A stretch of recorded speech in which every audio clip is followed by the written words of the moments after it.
Bom dia, boa tarde, boa noite. Sejam bem-vindos ao nosso podcast Goiás Colonial e Lições do Passado. E no episódio de hoje com o tema A implementação da educação em Goiás Colonial e seus desafios. E hoje estamos aqui com o professor Fábio Santa Cruz, do Departamento de História da UEG. Professor, o senhor poderia falar um pouquinho mais sobre as suas formações para a gente? Eu comecei meu curso de História na Universidade Federal do Rio de Janeiro, mas concluí na Universidade de Brasília. Também na Universidade de Brasília eu fiz o meu mestrado e doutorado em História. Em 2004 eu ingressei na UEG, foi um curso público, então faz 20 anos que eu trabalho aqui no Departamento de História. Bom, então nesse primeiro momento a gente vai começar com a contextualização da história histórica e do declínio na educação no século XIX.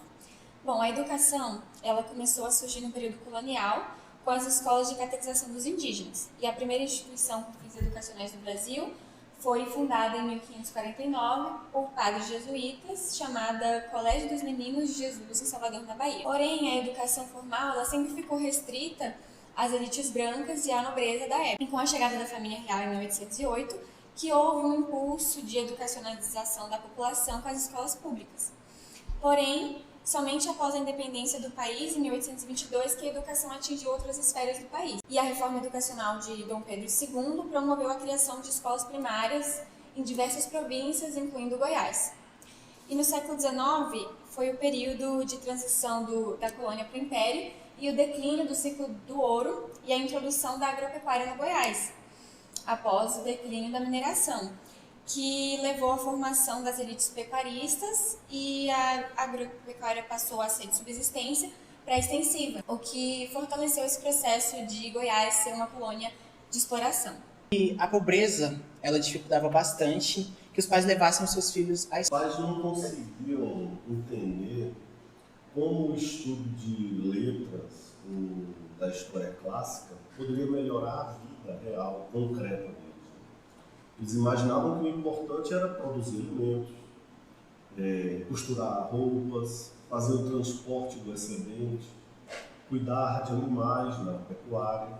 Eles não entendiam isso como uma forma de trabalho de garantir a vida.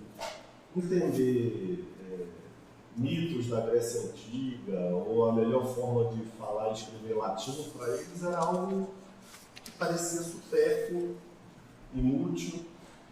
E essa era a razão de várias escolas públicas serem abertas pelo governo provincial, governo da província de Goiás, e as vagas ficaram ociosas.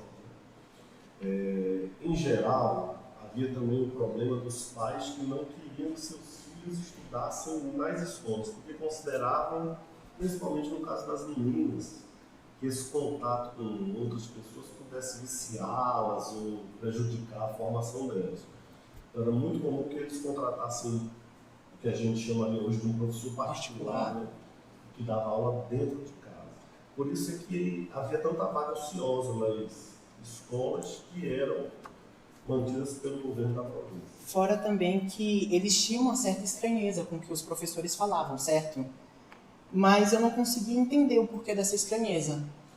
Imagine a mentalidade sertaneja, rural, trabalhador petrificada, né, até. Muito arcaísta, né, apegada ainda a mitos, superstições, crendices, e de repente vem a escola que tem um saber europeu, ocidental, com novas ideias que são muito mais liberais, né, ideias de governo não absoluto, que para os sertanejos era o costume do sertanejo era dar a ideia do rei pode tudo, dentro de casa o pai pode tudo, e de repente eu vim falando em governo liberal, assembleia, debate antes de tomar decisão votada.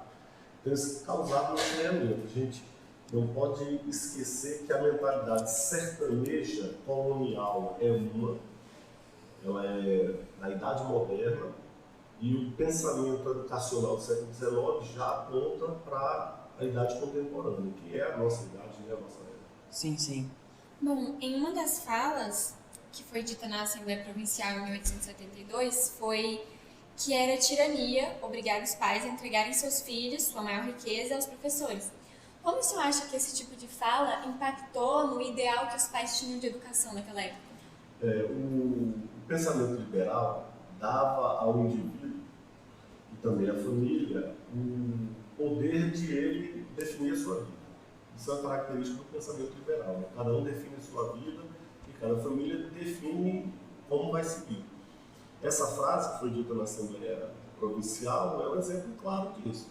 Você arrancar de mim meu filho, forçar com que eu coloque ele em escola, é uma agressão aos meus direitos garantidos pelas conquistas liberais, pós-conquistas liberais, pós-revolução. Mas havia um outro grupo que defendia que a educação era um direito. Isso também era muito importante para os liberais e para a Revolução Francesa, né? Que a educação era um direito de todos. Subtrair da criança esse direito era um crime contra ela e, por isso, o pai não podia negar à criança o direito de estudar. Esse é um debate muito intenso no século XIX, ele foi muito vivo, muito forte. E durante todo o século XIX ele não se definiu. Só no fim do século XIX, início do século XX, é que se definiu a obrigatoriedade da educação como um direito da criança. Era um direito dessa criança, de toda criança ser escolarizada, receber maior conhecimento, e nem os pais podiam negar isso. A gente sabe que, pelo ensino no Brasil, ainda mais na província de Goiás, que era bastante afastada do litoral, porque a gente sabe que o litoral ele se desenvolveu primeiro, em questão de tudo, de civilização. Goiás era atrasado porque estava longe do litoral. A colonização naturalmente veio do litoral para o interior, então o interior fica um pouco mais atrasado. Quem defendia a educação como um caminho para tirar Goiás desse atraso eram os governantes de Goiás. No período imperial do século XIX não eram de Goiás. Os presidentes da província de Goiás vinham do Rio de Janeiro, nomeados pelo imperador Dom Pedro II. Sim. Antes pelo imperador Pedro I. Então, a mentalidade pró-educação em Goiás no século XIX é a mentalidade carioca. Ela vem para Goiás imposta pelo Império. A mentalidade colonial sertaneja, ela é, não vamos dizer anti-educação, mas não valorizava a educação. Eles valorizavam um tipo de educação, que é a educação pai-filho, a educação ensino agrícola na prática. Então, quando você lê o discurso de um presidente da província, você vai ver lá uma defesa enfática da educação. Essa é a defesa feita por um representante da mentalidade carioca, um representante da mentalidade imperial, um representante do imperador que veio governar Goiás e melhorar Goiás.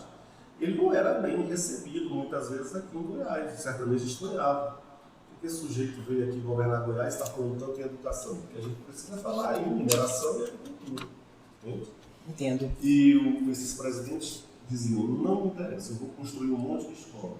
Só que aí enfrentava o problema que você citou, né? Faltava dinheiro porque o Estado, a província era pobre, arrecadava pouco, como é que você vai construir escolas sem... Não tem como construir sem verba. O outro debate que você citou, que também foi muito intenso no século XIX, é o chamado ensino, que alguns chamavam na época de ensino promíscuo, mas não com esse significado que tem hoje de promiscuidade e malícia.